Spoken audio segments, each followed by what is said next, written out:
Tepat 8 malam 1 Mei, anda bersama saya Asrul Kadir dan rakan penyampai. Saya Marsila Hassan dalam Buletin Utama.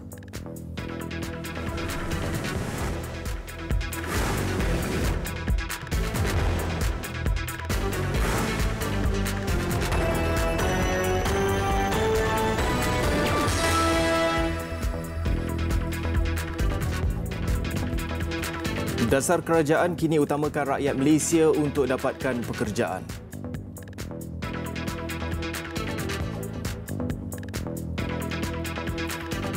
Hamid Badur bakal dilantik Ketua Polis Negara yang baru.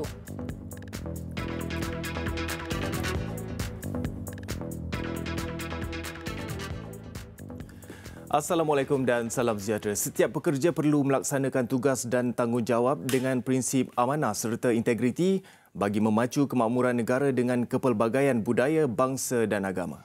Perdana Menteri Tun Dr. Mahathir Mohamad berkata meskipun ada ketikanya bercanggah pendapat antara kerajaan, pekerja dan majikan, namun penyelesaian menang-menang tercapai sekaligus memberi manfaat kepada rakyat serta negara. Perdana Menteri berucap pada Majlis Sambutan Hari Pekerja 2019 bertemakan Pekerja Amanah Aspirasi Negara di Pusat Konvensyen Antarabangsa Putrajaya PICC. Julung kali diadakan di bawah pentadbiran Kerajaan Pakatan Harapan.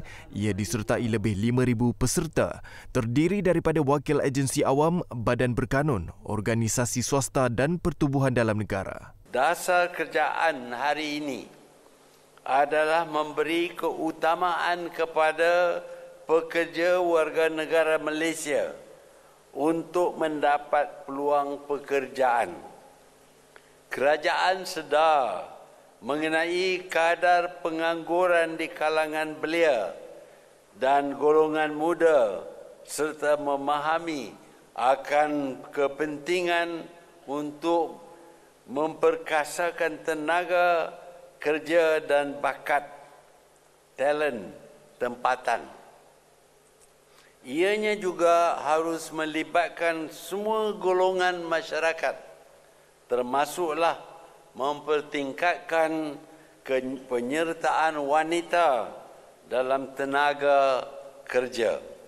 Dalam amanat itu, beliau berkata, dalam era internet saling berhubung IoT, portal Jobs Malaysia versi 2.0 yang baru dibangunkan oleh Kementerian Sumber Manusia menawarkan platform mencari pekerjaan yang lebih fleksibel kepada rakyat untuk meningkatkan penempatan pekerjaan dan mengurangkan ketidaksepadanan tugas. Hadir sama pada sambutan Hari Pekerja Menteri Sumber Manusia M. Kulasigaran, Barisan Kabinet serta Wakil Kongres Kesatuan Pekerja-Pekerja dalam Perkhidmatan Awam QPEX, Persekutuan Majikan-Majikan Malaysia MEF dan Kongres Kesatuan Sekerja Malaysia MTUC.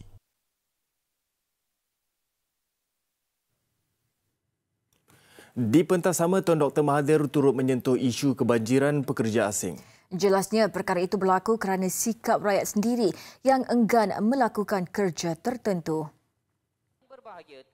Menyedari kebimbangan itu, beliau berkata kerajaan mengambil pelbagai langkah bagi memastikan pekerja asing digajikan hanya apabila mereka benar-benar diperlukan oleh sektor yang kurang sambutan pekerja tempatan seperti 3D, iaitu kotor, berbahaya dan sukar.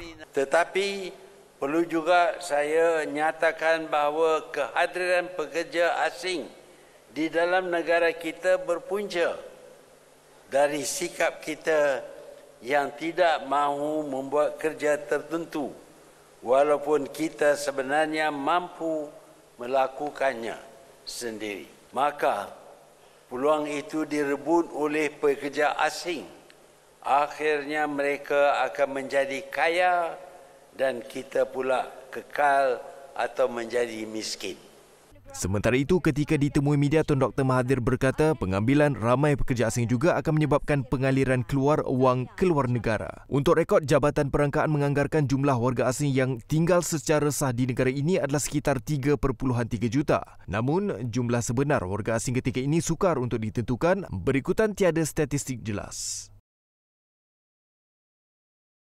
Pada majlis sama sambil disaksikan Tun Dr. Mahathir, Malaysia Book of Records turut mengiktiraf bilangan tanda tangan paling ramai dikumpul dalam acara kempen. Sejumlah 115,951 tanda tangan diperoleh dalam tempoh 20 hari untuk kempen menandatangani komitmen dasar keselamatan dan kesihatan pekerjaan negara pada 1 hingga 26 April lalu oleh Majlis Negara bagi dasar berkenaan. Ia simbol komitmen majikan dan pekerja dalam mendukung aspirasi kerajaan dalam meningkatkan tahap keselamatan dan kesihatan pekerjaan di Malaysia. Anugerah Hari Pekerja turut disampaikan Tun Dr. Mahathir kepada pemenang dalam beberapa kategori dengan masing-masing menerima piala, sijil dan wang tunai. Selalu orang akan kata saya ini menyusahkan orang lain, tidak boleh berdikari dan itulah jadi benda tu memang saya dah puas menangis. So saya harap tidak ada lagi OKU yang menangis kerana kata-kata nista masyarakat pada mereka lah. Kita mesti bekerja dengan passion, ya.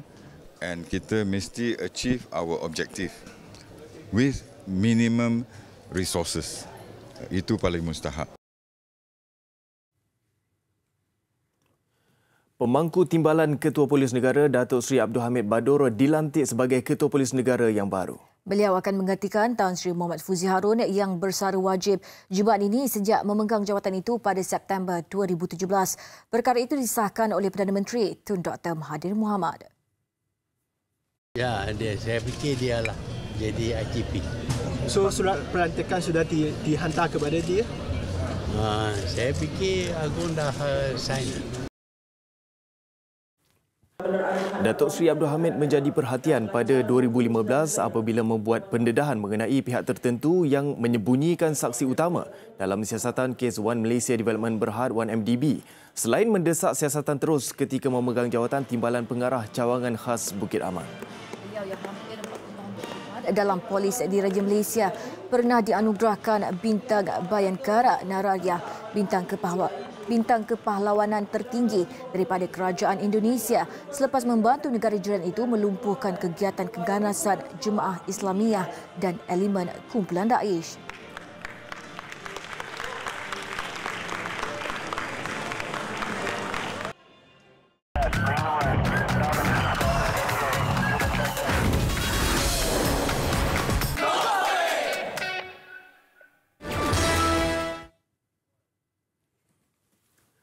Jenazah tokoh agama negara dan pendakwah terkenal Datuk Seri Abu Hassan Din selamat dikebumikan kira-kira pukul 6.10 petang tadi.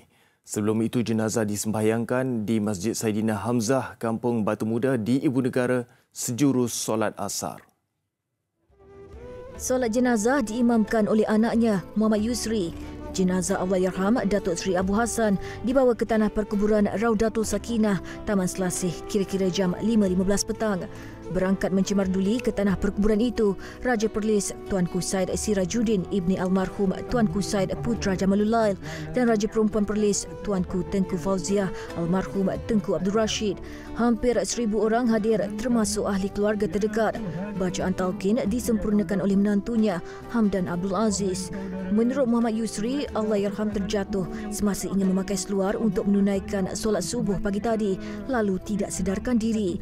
Pasukan perubatan yang datang dengan ambulans cuba melakukan bantuan pernafasan kecemasan CPR bermula dari rumah hingga dalam perjalanan ke hospital. Tempoh CPR kira-kira sejam, tiada apa-apa kesan dan doktor mengesahkan Allahyarham meninggal dunia pada pukul 7.30 pagi tadi. Allahyarham adalah adik kepada bekas Mursyidul Ampas Datuk Harun Din yang meninggal dunia di Amerika Syarikat pada September 2016. Allahyarham dilahirkan di Perlis dan mendapat pendidikan awal di Sekolah Inggeris Dermah Arau sebelum ke Sekolah Agama Arab Alawiyah dan melanjutkan pelajaran di Mesir. Allahyarham mulai bertugas di Pusat Islam pada 1976 sebelum berkhidmat di Masjid Negara pada tahun berikutnya sehingga memangku jawatan Imam Besar. Allahyarham kemudian menjadi penasihat agama kepada beberapa yang di-Pertuan Agong termasuk almarhum Sultan Salahuddin Abdul Aziz Shah Al-Haj, Tuanku Said Sirajuddin Ibni Almarhum Tuanku Said Putra Jamalul Lail dan Sultan Mizan Zainal Abidin.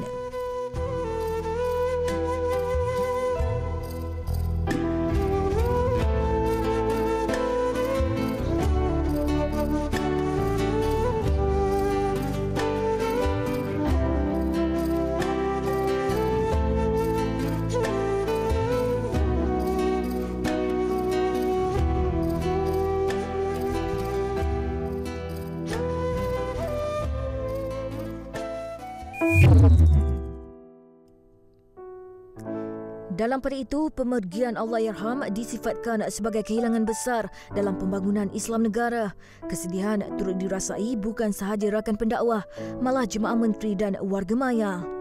Timbalan Perdana Menteri Datuk Seri Dr. Wan Azizawan Ismail mengucapkan takziah kepada keluarga Allahyarham menerusi akaun laman Twitternya. Beliau berdoa semoga Allahyarham ditempatkan dalam kalangan syuhada dan solihin.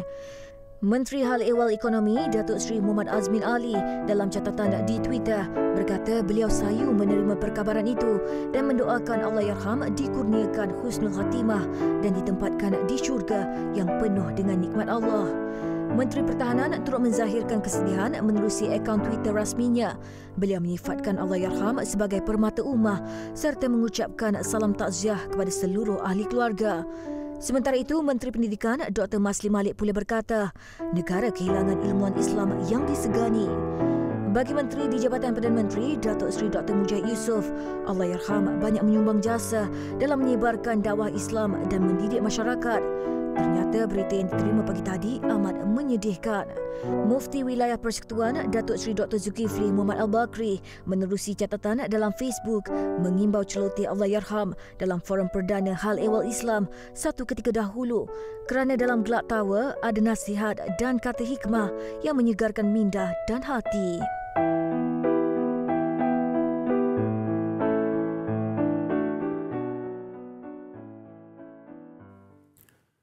Berdasarkan poster yang disebarkan kepada umum, Datuk Seri Abu Hassan malam semalam menyampaikan ceramah andainya ini Ramadan terakhir. Dan meskipun perkara itu sudah dilakukan beliau sejak bertahun-tahun dahulu, ramai tidak menyangka bahawa kali ini Datuk Seri Abu Hassan akan pergi sebelum ketibaan Ramadan. Kata Imam 2 Surau An-Nur Fasa 3A Seremban Selatan Zulkifli Hadi, jemaah surau itu sedih dengan berita kematian Datuk Seri Abu Hassan. Katanya, sepanjang ceramah itu Datuk Seri Abu Hassan tidak menunjukkan sebarang keganjilan. Beliau cuma berhenti sekali-sekala untuk menarik nafas. Ceramah berkisar mengenai kedatangan bulan Ramadan yang dijadualkan minggu depan. Dan seperti di ceramah-ceramahnya yang lain, Datuk Seri Abu Hassan sempat menyelitkan kata-kata nasihat dan tertib yang perlu dipatuhi dalam menunaikan puasa serta solat. Saya bagi penerangan sikit untuk kuliah-kuliah yang akan datang. Jadi dia pun okey. Lepas tu selesai semua, kita pun macam biasa untuk ada sedikit satu hati berbagi pihak surau. Saya cakap dengan dia, saya minta maaf kalau ada segala kekurangan. Jadi sempatlah saya peluk dia. Jadi respon dia macam relax sajalah, tak ada macam biasanya kalau penceramah-penceramah yang lain tu ada respon macam peluk kita balik semua. Jadi dia macam dia relax. Dia macam relax lah. Kata Imam 1 Sudin Pongut pula, beliau tiba agak lewat ke program itu kerana baru pulang dari Johor Bahru. Katanya beliau sempat bersama dengan arwah ketika jamuan. Selepas bersalam, beliau sempat mendoakan supaya Datuk Seri Abu Hassan sihat serta selamat dalam perjalanan pulang ke ibu kota. Jadi saya pun tak dapat makan bersama dia sebab penuh jemputan ramai kan. Saya duduk luar, kursi luar. Saya hanya dapat dia bila dia balik, saya orang terakhirlah salam dia kan. Saya salam dia, saya pesan Ustaz, saya kata ucapkan terima kasihlah banyak yang datang ke taman saya ni surau. Ustaz datang dari jauh. Jadi apa yang dimaklum dia jawab, ya saya terima kasih banyak kata yang jemput saya. Jadi keadaan dia tu seperti biasalah, tak ada perubahan beza apa pun. Lepas tu kita pun pesanlah selamat jalan Ustaz. Ya baiklah, tu saja kan. Jadi dia kata terima kasih banyak dia. Tu sajalah.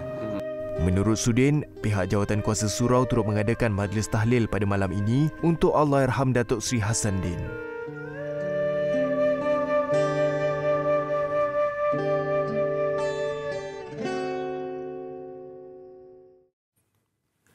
Bekas pengerusi bukan eksekutif Felkra, Datuk Seri Bong Mukhtaradin dan isteri Datin Seri Zizi Izzat Abdul Samad ditahan Suruhanjaya Pencegahan Rasuah Malaysia SPRM untuk diambil keterangan berhubung kes rasuah berjumlah jutaan ringgit. Timbalan Ketua Pesuruhjaya Operasi SPRM Datuk Seri Azam Baki ketika mengesahkan penahanan itu berkata ahli Parlimen BN dari Sabah itu dan isterinya yang juga seorang pelakon bagaimanapun telah dibebaskan dengan jaminan setelah proses merekod keterangan selesai dilakukan. SPRM menahan Mokhtar pada pukul 10.50 pagi di SPRM Sabah, manakala Zizi ditahan di SPRM Putrajaya pada pukul 11.15 pagi selepas mereka hadir untuk melengkapkan proses siasatan akhir berkenaan kes rasuah melibatkan Felkra. Pasangan itu akan didakwa mengikut Akta SPRM di Mahkamah Session Kuala Lumpur Jumaat ini. Bong Mukhtar dilaporkan akan menghadapi 3 kes rasuah sementara Zizi akan menghadapi tuduhan bersubahat mengikut Seksyen 17(A) dan Seksyen 28(1)(C) Akta SPRM 2009.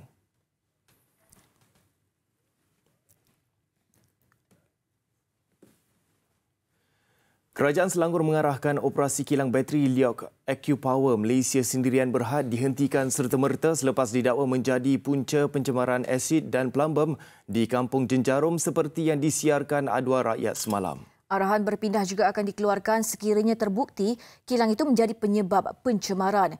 Ikuti laporan siri kedua wartawan Aduan Rakyat Khairul Rizwan Azizan.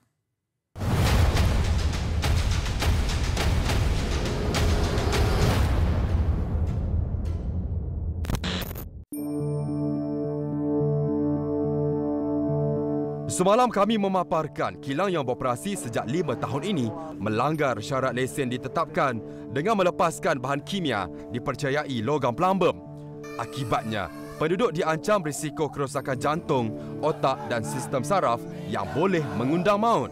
Walaupun hanya mendapat lesen menjalankan kerja pengisian asid ke dalam bateri, kilang ini didapati melakukan aktiviti peleburan plumbum dan kitar semula bateri.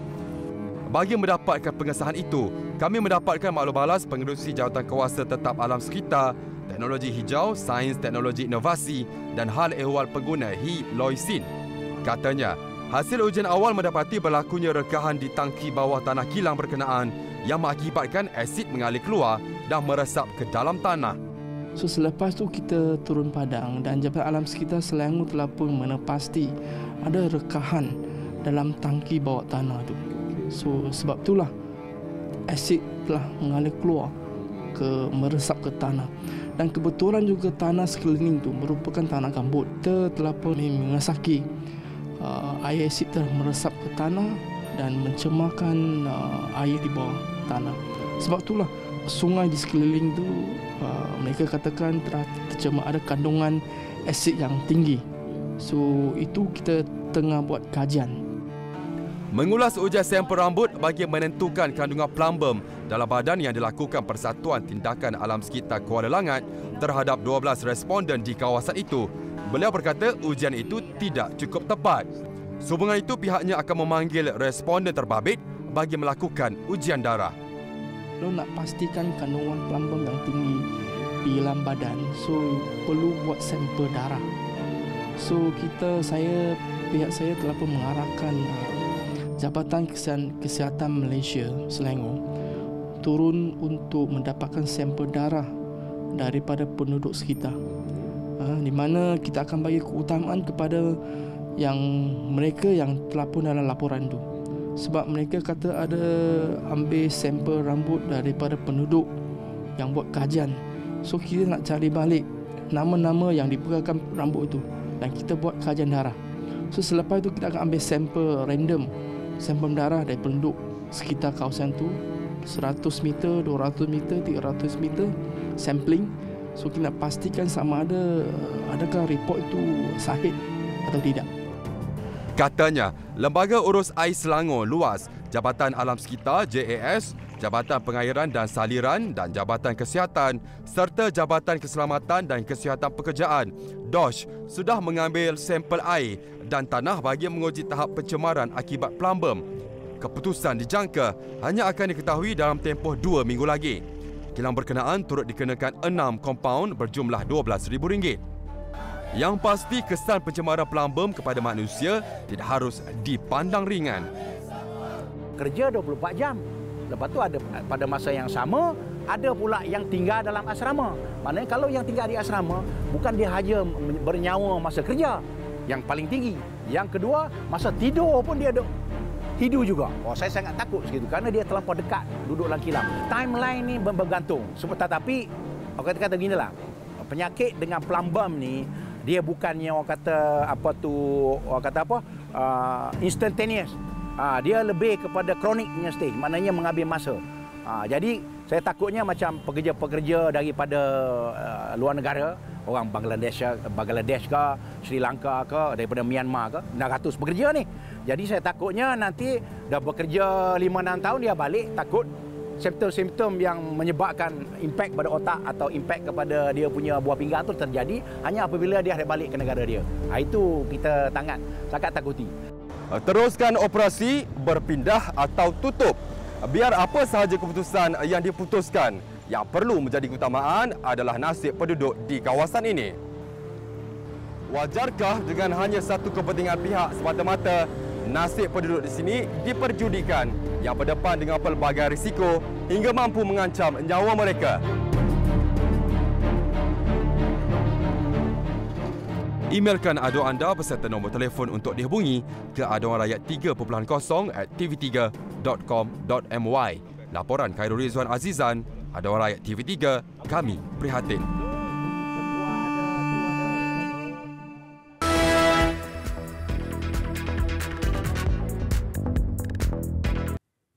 Bersua kembali. Biarpun hari ini cuti umum Hari Pekerja, Kabinet masih bekerja seperti biasa dengan mengadakan mesyuarat khas di bangunan Perdana Putra Putrajaya. Ia bagi membincangkan mengenai usaha meningkatkan peluang pekerjaan, membangunkan ekonomi dan beberapa isu lain berkaitan rakyat. Mesyuarat itu dipengerusikan oleh Perdana Menteri Tun Dr. Mahathir Mohamad pada pukul 3 petang dan berlangsung selama lebih 2 jam. Pun berbincang banyak isu seperti yang telah pun diwal-walkan dalam media lah. Itu saja. Mengenai kerja, peluang pekerjaan. Semua itulah. So, bagaimana dengan perjalanan meeting itu? Nanti kita akan bincang seterusnya. Pasal masa ini akan diberikan masa panjang untuk semua pihak untuk berbincang lagi lah. Perbincangan biasa, perbincangan antara menteri-menteri untuk kita menambah baikkan cara kita nak meningkatkan pembangunan ekonomi negara. Nombor satu, macam mana kita nak meningkatkan pekerjaan, peluang pekerjaan, dan juga kita nak membuat satu program di mana kita nak menjadikan Malaysia ini sebagai negara lebih kepada negara usahawan. Ada arahan-arahan tertentu daripada PM. Kita perkara ini kita perbincangan dan kita akan bawa berbincang terus ke kabinet untuk diluluskan secara rasmi di kabinet lah. Akan makan masa sikit sebab langkah pertama dan kita berbincang dengan pentadbir PTD dan juga kementerian secara terbuka dalam satu mesyuarat tertutup. Ya, itu sajalah. Tak ada keputusan apa-apa. Tak ada. Kedua-dua menteri ditemui media sewaktu meninggalkan perkarangan bangunan Perdana Putra sebaik selesai menghadiri mesyuarat. Kebiasaannya, mesyuarat kabinet diadakan setiap hari Rabu atau hari Jumaat sewaktu sesi persidangan Dewan Rakyat sedang berlangsung.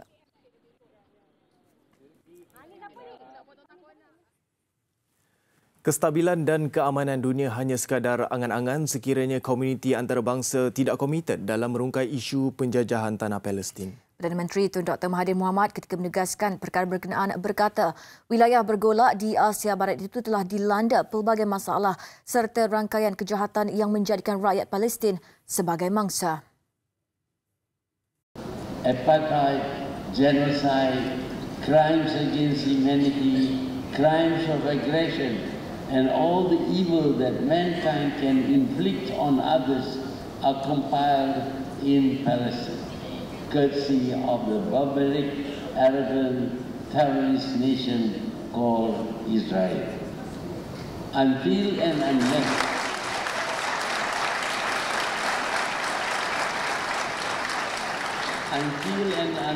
the international community is committed to find a solution to bring an end to the occupation of the land belonging to the Palestinians, the region and the rest of the world will not have much of a chance for stability and order. Beliau berkata demikian ketika menyampaikan ucap tama pada Forum Belia Al-Sharq di Ibu Negara siang tadi. Tambahnya, serangan terhadap Afghanistan dan Iraq didalami askar Amerika Syarikat menyaksikan lebih banyak kacau bilau tercetus di wilayah berkenaan berbanding stabilan. Menyentuh isu kebangkitan Arab, Tun Dr. Mahathir berkata negara seperti Syria, Libya dan Yaman yang dahulunya berkembang dan stabil kini menjadi negara yang gagal serta huru-hara.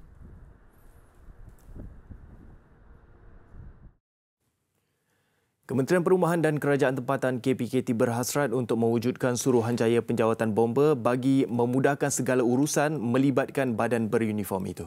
Suruhanjaya itu akan menguruskan hal melibatkan proses pengambilan pekerja, pertukaran penempatan dan penstrukturan gaji.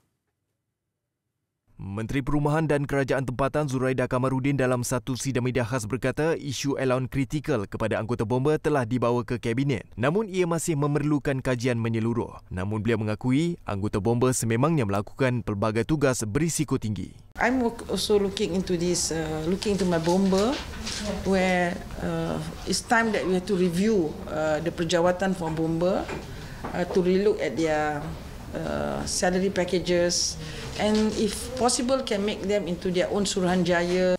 Beliau juga berkata Akta Kerajaan Tempatan 1976/Akta 171 akan dipindah. Ini bagi membolehkan tindakan tegas diambil ke atas pengusaha kilang plastik haram dengan mengenakan denda lebih tinggi sehingga RM500,000 berbanding RM300,000. Ujarnya pindahan itu dijangka dilaksanakan tahun ini dan akan memastikan kilang haram berkenaan terus ditutup.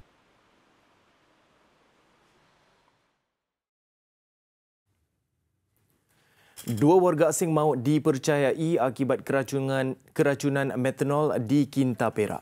Pengarah Kesihatan Perak, Datuk Dr. Ding Lee Ming berkata, kedua-dua mangsa meninggal dunia pagi tadi selepas dimasukkan ke unit rawatan rapi Hospital Raja Permaisuri Banun, Ipoh pada Ahad lalu.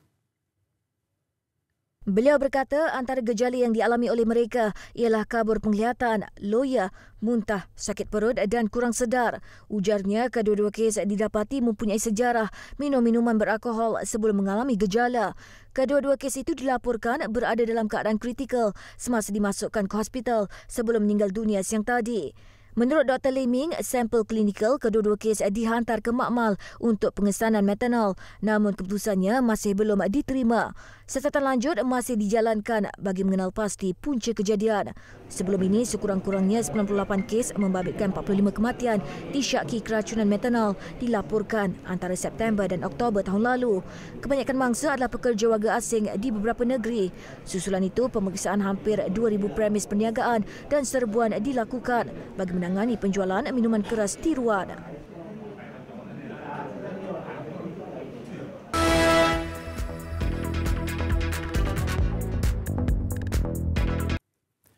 Perayaan kebudayaan pelbagai etnik di Sabah sentiasa menjadi unsur penting bagi penyatuan dan perpaduan kaum di negeri itu. Justru Ketua Menteri Sabah Datuk Seri Muhammad Shafie Apdal memberi jaminan kerajaan negeri pimpinannya komited untuk terus memartabatkan perayaan kebudayaan rakyat Sabah.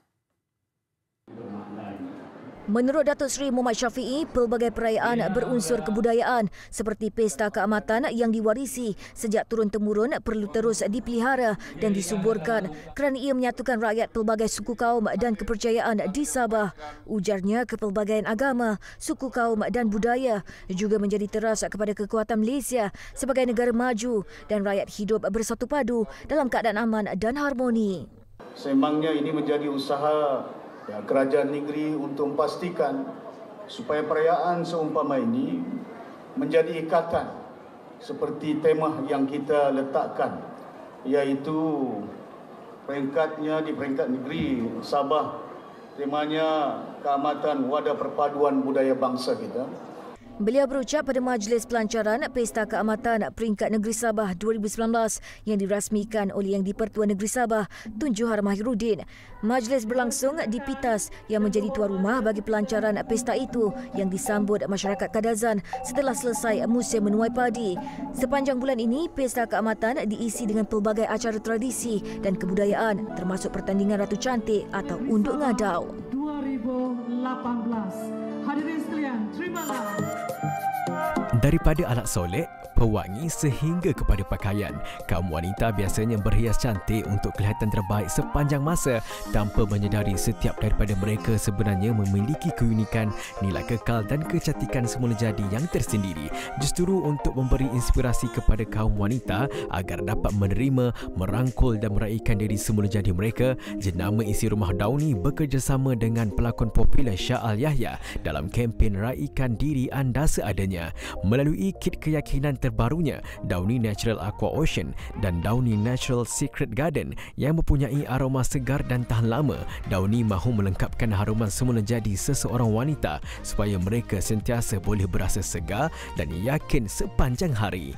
Mengambil inspirasi daripada keajaiban alam semula jadi, kedua-dua wangian segar ini memberikan wanita rasa selesa dan membawa mereka ke suatu tahap peningkatan keyakinan diri yang tinggi. Sekaligus ia melengkapkan aroma semula jadi mereka daripada dikuasai oleh haruman lain.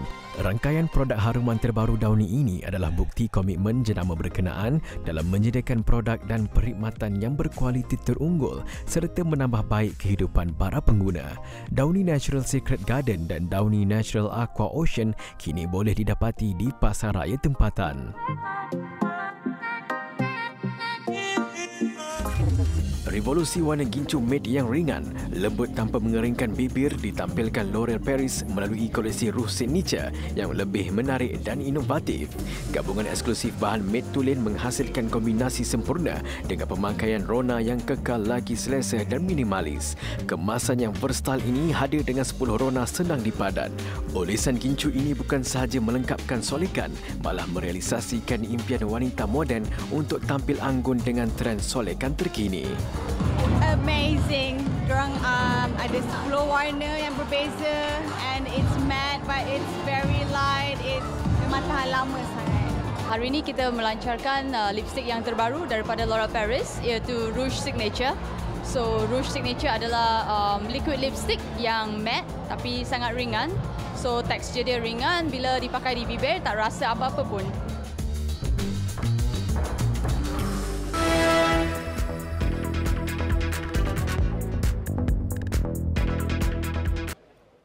Pengasas Wikileaks Julian Assange dijatuhi hukuman penjara 50 minggu selepas didapati bersalah melanggar Akta Jaminan di Britain pada 2012. Keputusan itu dibuat Mahkamah Southwark Crown, London, United Kingdom. Assange yang tiba dengan menaiki van putih dikawal rapi polis di perkarangan mahkamah. Menurut Hakim Deborah Taylor, Assange 47 tahun telah mengeksploitasi kedudukan istimewanya selepas Mahkamah British membenarkan ikat jamin diberikan kepadanya 7 tahun lalu. Tindakan Assange yang bersembunyi dan mencari pelindungan di Kedutaan Besar Ecuador di London turut didakwa melanggar undang-undang dan menghina mahkamah. Bulan lalu, Assange yang menghadapi tuduhan terlibat dalam kebocoran terbesar maklumat rahsia ditangkap di London bagi mengelak dirinya diekstradisi ke Sweden.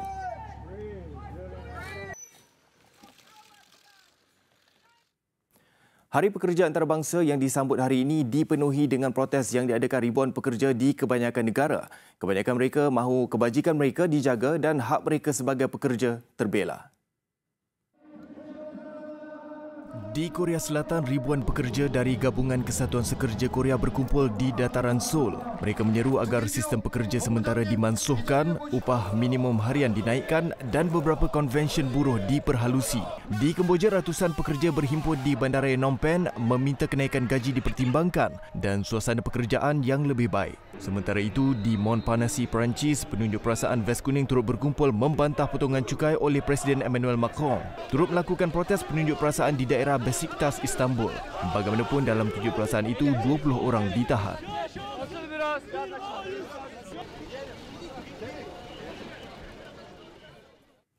Warga asing mungkin mendalangi rancangan serangan bom bunuh diri semasa sambutan perayaan Easter di Sri Lanka Ahad lalu. Kenyataan itu dikeluarkan oleh Presiden Maithripala Sirisena ketika ditemu bual oleh stesen penyiaran televisyen Sky News hari ini. Dalam temu bual eksklusif itu, Sirisena turut memberi amaran bahawa kumpulan militan Daesh sudah melancarkan satu strategi baru dengan mensasarkan negara-negara kecil. Serangan 21 April lalu ke atas hotel dan gereja di Sri Lanka turut menyebabkan lebih 250 orang terkorban, termasuk 45 warga negara asing. Pihak berkuasa mengesyaki dua anggota daripada dua pertubuhan tempatan, National Tauhid Jamaat dan Jamiatul Milatu Ibrahim yang melancarkan serangan itu meskipun kumpulan Daesh mengakui bertanggungjawab melakukannya.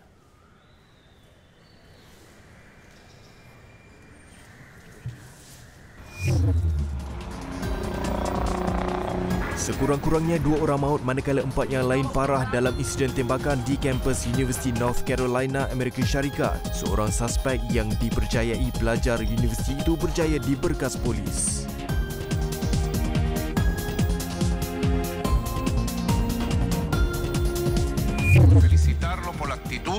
Presiden Venezuela Nicolas Maduro mengisytiharkan kemenangan atas cubaan rapasan kuasa oleh parti pembangkang di negara itu. Selain itu, 7 perasaan baru di ibu negara Caracas diadakan menyebabkan sekurang-kurangnya 71 orang dilaporkan cedera.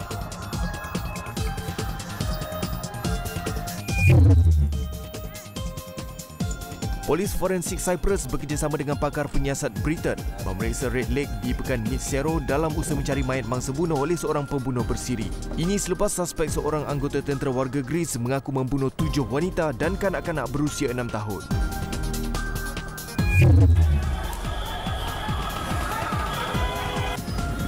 Penduduk di wilayah Assam, India gempar apabila seekor gajah liar berlegar-legar di ibu kota Guwahati dipercayai sedang mencari makanan. Penduduk cuba mengusir gajah jantan itu yang akhirnya ditangkap dan dibawa pulang ke Jabatan Perlindungan Hidupan Liar Amcham.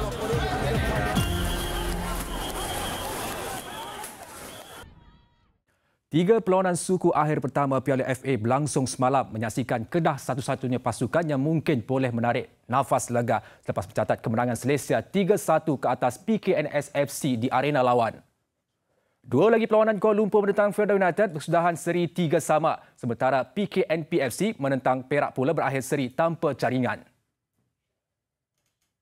Kelab bola sepak Perbadanan Kemajuan Negeri Selangor PKNS FC melayan kunjungan Kedah di Stadium Shah Alam malam tadi. Skuad Lam Merah tidak menunggu lama untuk membuka tirai jaringan seawal minit ke-12 menerusi penyerang Sepanyol Fernando Rodriguez yang menyudahkan umpanan Farhan Roslan.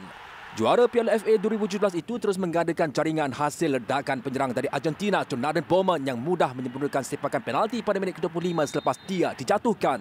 Tuan rumah terus tertekan apabila terpaksa bermain 10 pemain selepas pertahanannya Tarmilan Kozubev dilayangkan kad merah minit ke-30 oleh pengadir perlawanan Zamzairi Katimin kerana melakukan terjahan bahaya ke atas Farhan. Kesempatan itu dimanfaatkan skuad kendalian Aidil Syarin Sahar apabila Bowman menjadikan gol kedua pribadinya pada minit ke-44 untuk meletakkan Lam Merah mendahului 3-0 di babak pertama.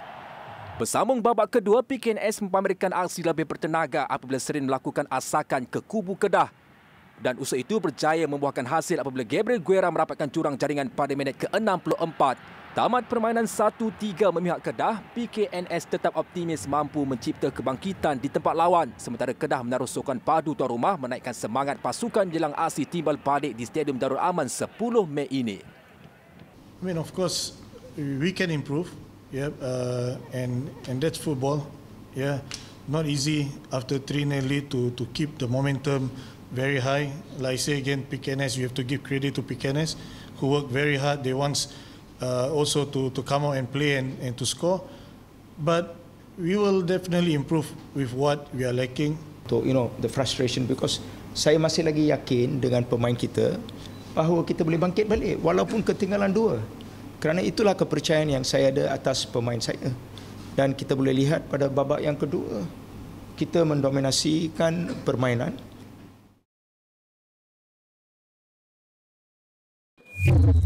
Sementara itu, di Stadium Bola Sepak Kuala Lumpur Ceras, 6 gol terhasil pada pertemuan Kuala Lumpur menentang Felda United. Tuan rumah ketinggalan pada minit ke-22 apabila percubaan Kristi Jaya Silan yang terkena tiang berjaya dimanfaatkan Abdul Azim Rahim untuk gol pertama Felda United.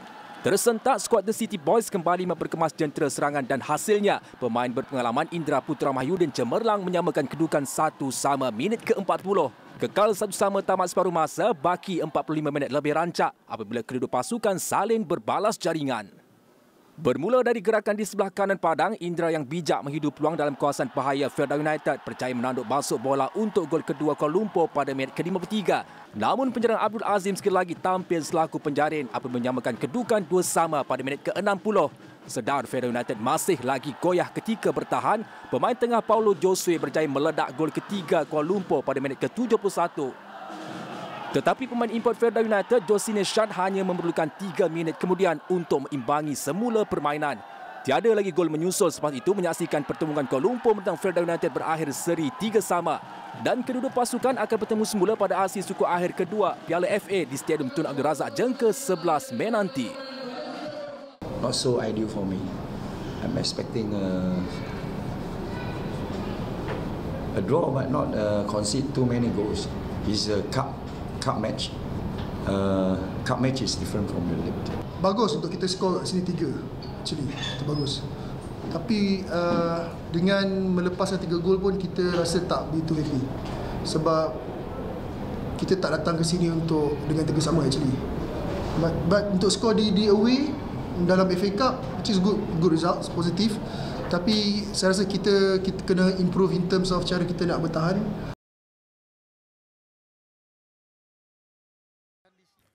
Kejohanan skuas individu Asia 2019. Pemain wanita negara Loh Win Wen dan Siva Sangkari Subramania menepati ramalan mudah menempah tempat ke pusingan ketiga selepas menewaskan lawan masing-masing di pusingan kedua hari ini. 12 pemain negara terus melangkah ke pusingan kedua hari ini selepas mendapat bye. Siva Sangkari memulakan perlawanan pertamanya dengan garang bertemu lawan dari Thailand, Pranghatai Pongtratana. Dia tidak memerlukan masa yang lama menyingkirkan lawannya straight set 11-1, 11-1, 11-1 hanya dalam tempoh 11 minit perlawanan. Today was pretty easy. I mean, of course I didn't take it easy. Still on jet lag, but like I tried to just play my game and always stay on top. Don't take it easy, Turut menjadi tumpuan aksi Loh Win Wen menentang rakan negara Chan Yiwen. Di set pertama, Win Wen menang mudah meninggalkan Yiwen 11-5. Yiwen cuba bangkit di set kedua dan ketiga, namun Win Wen nyata lebih berpengalaman menewaskan juara PSS Jelajah Dunia Seket 1 yang lalu dengan 11-8, 11-1. Dalam part itu, kategori lelaki juara PSS Jelajah Dunia Seket 1, Muhammad Safiq Kamal menunjukkan prestasi memberangsangkan apabila berjaya melangkah ke pusingan ketiga. Bertemu lawan dari Korea Selatan, Lee Sin Yoon nyata bukan lawan mudah. Namun dia tetap berjaya menguasai permainan menang 11-5, 11-7, 11-4. Bagaimanapun nasib berbeza dialami juara PSS Jelajah Dunia Seket 2. Adin Idraki gagal mengulangi prestasi sama tewas kepada Ryunosuke Suke dari Jepun dengan 11-3, 11-5, 11-6 dalam tempoh 35 minit. My game plan is not work that much. You just keep volley every my ball. So I think I didn't really prepare that well for the second match today. Yeah. Pemain hoki negara Syed Muhammad Safiq Syed Cholan dan pelari pecut negara Zaidatul Husniah Zulkifli dinobatkan sebagai olahragawan dan olahragawati Universiti Putra Malaysia UPM bagi tahun 2018. Safiq dan Husniah mempamerkan prestasi memberangsangkan pada tahun lalu yang menjadi pembakar semangat buat atlet UPM meningkatkan lagi usaha untuk tahun ini dalam bidang masing-masing. Zaidatul Husniah, 25 tahun, tampil cemerlang tahun lalu dalam tamasya Sukan Commonwealth Gold Coast dan Sukan Asia Indonesia. Dia mencatat sejarah pada Sukan Commonwealth apabila mara ke separuh akhir acara 100 meter. Husniah kemudian tampil mengagumkan berjaya melangkah ke pusingan akhir 100 meter di Sukan Asia Indonesia dan mencatat masa 11.61 saat. Sementara Syafiq Cholan turut cemerlang bersama pasukan hoki kebangsaan tahun lalu apabila meraih pingat perak di Sukan Asia. Masing-masing menerima wang tunai 3,000 beserta piala. Dua pemanah negara Saifuddin Muhammad Kamro dan Nur Alia Gapar dipilih sebagai bintang harapan lelaki dan wanita. Anugerah disampaikan Naib Chancellor UPM Profesor Datin Paduka Dr. Ainin Idris.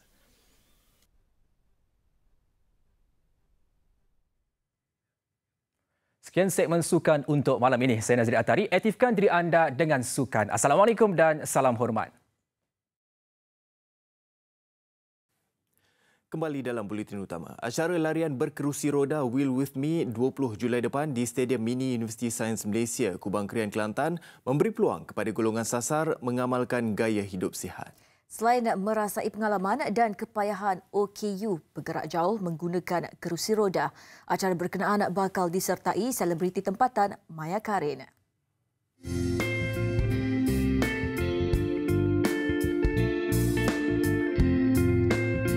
Acara itu dianjurkan oleh Yayasan Orang Kurang Upaya Kelantan Yokuk. Pengurusinya Datin Suliana Syamsuddin alias mensasarkan lebih 5,000 peserta terdiri daripada OKU dan normal menyertai program berkenaan. Jadi sesiapa yang minat untuk mengambil bahagian, mereka boleh masuk kepada FB kami ke Yokuk dan cari kepada Wheel With Me dan buat pendaftaran sebab kita memberikan 200 t-shirt percuma for the first 200 yang mendaftar. Jadi lebih awal better. Wheel With Me membabitkan 4 kategori iaitu OKU Lightweight mengelilingi stadium sejauh 3.5 km manakala OKU Standard Wheel sejauh 2.5 km.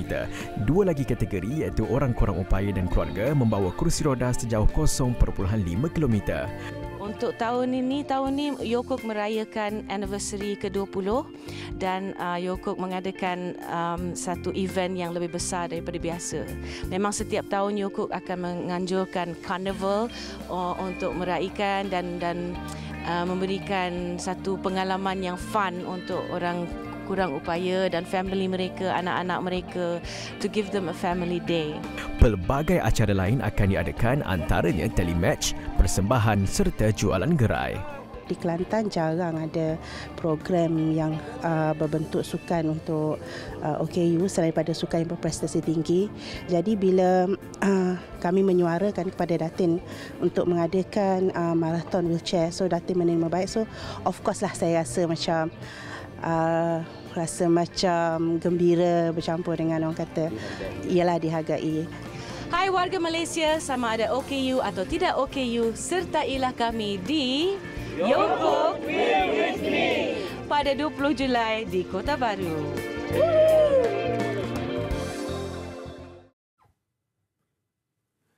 Hari ini negara dikejutkan dengan pemergian tokoh agama terkenal Datuk Seri Abu Hassanuddin Al-Hafiz. Bukan sahaja diratapi rakan-rakan pendakwah, malah pemimpin negara dan netizen turut berkongsi kesedihan masing-masing.